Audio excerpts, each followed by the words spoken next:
Nombre chapitre 32. 3 tribus s'installent à l'est du Jourdain. Les gens des tribus de Ruben et de Gad ont des troupeaux nombreux et importants. Ils voient que la région de Yazer et le pays de Galad sont bons pour l'élevage des animaux. C'est pourquoi ils vont trouver Moïse, le prêtre Élasar et les chefs de la communauté.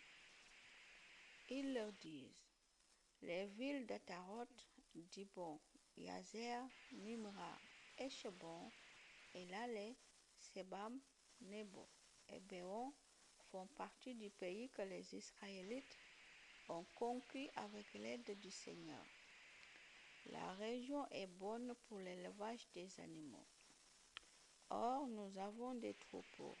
Et il ajoute: si tu es d'accord, Moïse, donne-nous cette région en partage. Ne nous amène pas de l'autre côté du fleuve Jourdain. Moïse leur répond: quoi? Vos frères vont partir au combat et vous allez rester ici? Vous voulez décourager les autres d'aller dans le pays que le Seigneur leur a donné? Pourquoi donc? Autrefois, vos pères ont fait la même faute quand je les ai envoyés se renseigner sur le pays de Canaan à partir de Kadès Barnéa. Ils sont allés dans la vallée d'Eshcol. Ils se sont renseignés sur la région. Puis au retour, ils ont découragé les Israélites. Les autres Israélites d'entrer dans le pays que le Seigneur leur donnait. Ce jour-là, le Seigneur s'est mis en colère et il a fait ce serment: aucun des hommes qui sont sortis d'Égypte et qui ont 20 ans et plus ne verra le pays que j'ai promis à Abraham, à Isaac et à Jacob. En effet, ils ont hésité à m'obéir. Caleb, fils de Jephunneh, du clan de Kenaz, et Josué, fils de Nun, seront les seuls à entrer en Canaan parce qu'ils m'ont obéi sans hésiter. Moïse dit encore: ainsi, le Seigneur s'est mis en colère contre notre peuple. Il nous a obligés à rester 40 ans dans le désert jusqu'à la disparition complète de cette génération qui avait fait ce qui lui déplaît. Et maintenant, bande de pécheurs, vous voulez suivre l'exemple de vos pères pour que le Seigneur se mette de nouveau en colère contre Israël? En effet, si vous n'obéissez pas au Seigneur, vous, gens de Ruben et de Gad, il laissera encore notre peuple dans le désert. De cette façon, vous aurez causé sa perte. Ces hommes s'approchent encore de Moïse et ils lui disent: non, nous allons faire ici des enclos à moutons pour nos troupeaux et nous allons bâtir des villes pour nos familles. Puis nous prendrons rapidement les armes et nous marcherons devant les autres Israélites pour les faire entrer chez eux. Nos familles resteront ici dans des villes protégées, à l'abri des habitants de ce pays. Nous reviendrons chez nous seulement quand chaque Israélite sera installé sur ces terres.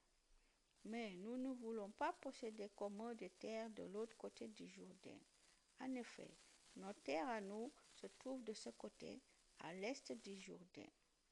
Moïse leur répond: faites ce que vous dites. Prenez les armes pour aller combattre sous les ordres du Seigneur. Que tous les hommes armés passent de l'autre côté du Jourdain sous les ordres du Seigneur. Qu'ils restent là-bas jusqu'à ce que le Seigneur chasse tous ses ennemis.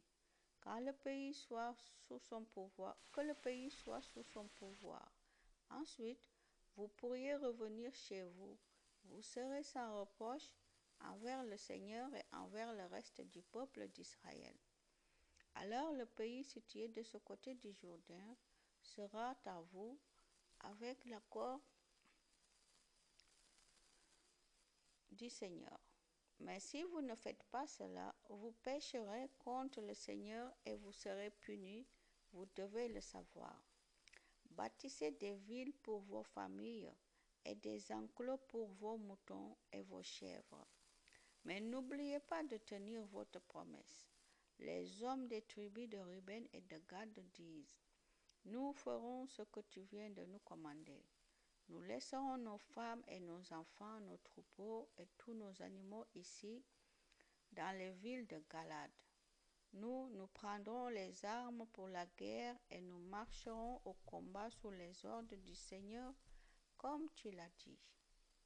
Moïse donne des ordres à leur sujet au prêtre Éléazar, à Josué, fils de Nun, et aux chefs de famille des tribus d'Israël. Il dit, les hommes de Gad et de Ruben doivent prendre les armes et passer le Jourdain avec vous. Ils doivent marcher au combat sous les ordres du Seigneur et vous aider à soumettre le pays. S'ils font tout cela, vous leur donnerez comme terre le pays de Galad. S'ils ne font pas cela, ils devront recevoir des terres avec vous dans le pays de Canaan. Les hommes de Gad et de Ruben disent encore, nous ferons ce que le Seigneur nous a dit. Nous prendrons les armes et nous entrerons dans le pays de Canaan sous les ordres du Seigneur. Alors, nous pourrons recevoir notre part de terre de ce côté-ci du Jourdain.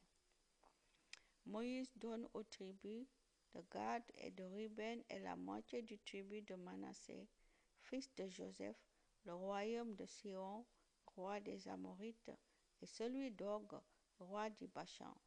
Alors avec les villes et les terres qui les entourent. Les gens de la famille de Gad rebâtissent les villes de Dibon, Ataroth, Aroer, Atroth, Shophan, Yazer, Yokbaha, Beth-Nimra et Beth-Aran. Ils en font des villes protégées. Ils font aussi des enclos pour leurs troupeaux. Les gens de la ville de Ruben rebâtissent Eshbon, Elale, Kiriathaïm, Nebo, Baal-Méon et Sibma. Ils donnent de nouveaux noms à certaines des villes qu'ils reconstruisent. Les gens de la famille de Makir, fils de Manassé, vont dans la région de Galad et ils la prennent. Ils chassent les Amorites qui habitent là. Alors, Moïse leur donne cette région et ils s'y installent. Les gens de la famille de Yaïr, un autre fils de Manassé, vont prendre les villages des Amorites et ils les appellent villages de Yaïr. Enfin, Noba va prendre Kenat et des villages voisins et il donne son nom à cette ville, Noba. Amen.